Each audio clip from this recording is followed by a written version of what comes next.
são os erros mais comuns na precificação da consultoria de amamentação? Se eu perguntasse hoje quanto que vale uma consultoria de amamentação, provavelmente eu ia receber dezenas de respostas totalmente diferentes.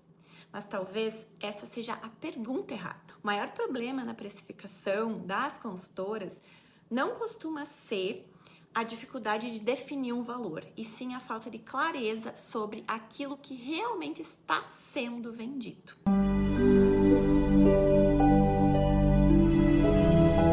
Olá meninas, eu sou a Camila, aqui da Liga Aleitamento Brasil, e hoje eu quero conversar com vocês sobre os erros mais comuns na hora de precificar a consultoria de amamentação. Porque na minha visão, esse é um dos temas mais negligenciados da nossa área. A gente passa anos estudando anatomia, fisiologia da lactação, manejo clínico, desenvolvimento infantil, aconselhamento, prática baseada em evidências, mas quase ninguém nos ensina a transformar todo esse conhecimento em uma carreira sustentável. E é justamente aí que moram a maior parte dos nossos erros e desafios que poderiam ser evitados. O primeiro erro é cobrar pela hora e não pelo problema que você ajudou a solucionar. Quando a consultora enxerga o seu trabalho apenas pelo tempo investido de consulta, ela reduz a sua atuação numa simples prestação de serviço. No entanto, a família, ela não procura uma consultora porque ela deseja, assim, comprar,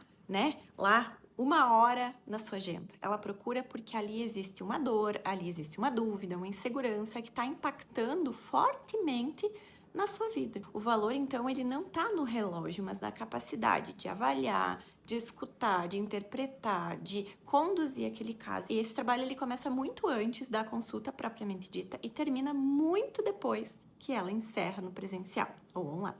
Outra coisa extremamente importante é ignorar o tempo despendido fora do atendimento.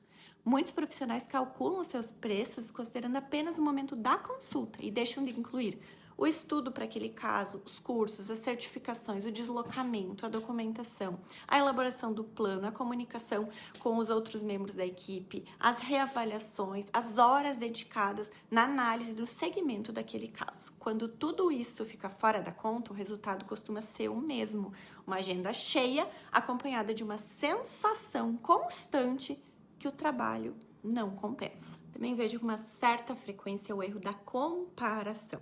A consultora entra, por exemplo, nas redes sociais, observa quanto que outra profissional divulga que cobra ou fica sabendo e decide simplesmente copiar aquele valor, mas precificação não funciona dessa forma. Duas profissionais podem atuar na mesma região e ainda assim ter estruturas completamente diferentes de trabalho. Uma pode atuar sozinha enquanto a outra tem uma equipe, uma pode realizar atendimentos domiciliares e a outra atua apenas online, uma pode oferecer acompanhamento por semanas, outras não. Quando a gente copia preços sem compreender o contexto por trás deles, a gente construi uma precificação frágil, que gera insegurança para quem cobra e para quem paga. E existe ainda um erro silencioso que poucas pessoas percebem, que é cobrar menos para compensar a própria insegurança. E isso acontece muito, principalmente no início de carreira. A profissional pensa que aumentará os seus valores quando tiver mais experiência, quando fizer mais curso, quando tiver mais preparada.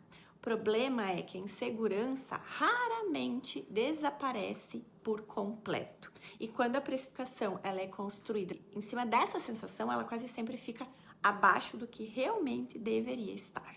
Outro ponto importante da gente lembrar e entender é que o preço não é a única forma da gente gerar acesso às pessoas. E tem consultoras que acreditam que só conseguem ajudar mais famílias, cobrando cada vez menos para gerar acesso. Mas existem outras possibilidades, como os atendimentos em grupo, palestras, cursos, materiais educativos, mentorias, produtos digitais. São exemplos de formatos para ampliar o conhecimento, levando até as pessoas sem desvalorizar o teu atendimento individual. Quando a profissional ela diversifica as formas de atuação, ela consegue alcançar mais pessoas e de uma maneira que é sustentável a médio e longo prazo. Talvez esse seja um dos maiores aprendizados que eu aqui tive ao longo da minha carreira.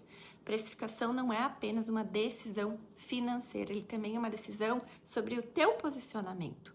Porque o valor que tu comunica com aquilo que tu cobra é a forma como você enxerga o teu trabalho, a estrutura do teu atendimento, os teus atendimentos propriamente dito, na integralidade do que ele é. E transmite também a qualidade da experiência que tá por trás daquilo que você faz e que a família vai receber e perceber, valorizar e indicar ou não. Por isso que antes de sugerir que você pense em quanto que você vai cobrar pelo teu trabalho, eu gosto de sugerir que você se pergunte qual é o tipo de carreira que você está tentando construir.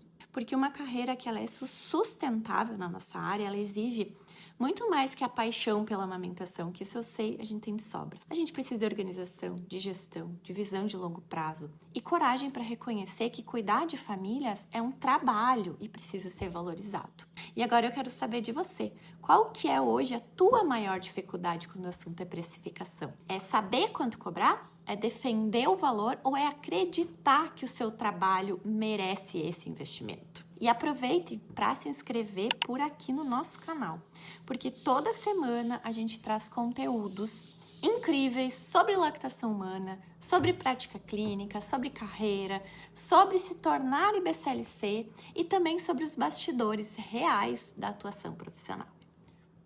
Um beijo e até a próxima!